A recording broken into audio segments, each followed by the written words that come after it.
আরে সন্ধ্যা বেলা যাও অমরুক যাবো অষ্টমী নবমী আর কত টাকা নিয়ে যাবি 500 টাকা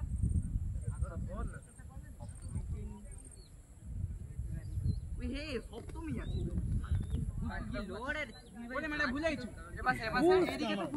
তাহলে সপ্তমীর দিন মেচা এই দিকে যাবো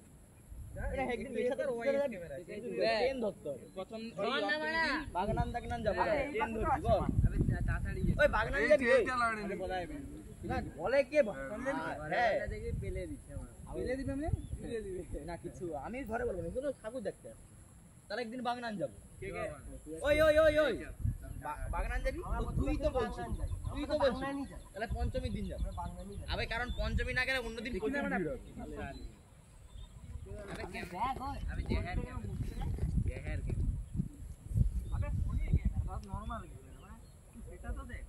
অপমান করতে অপমান অপমান আমি স্পেশালিটি আছে দাম বাড়ায় তুই ফোনে ভালো ফোন চালা অপমান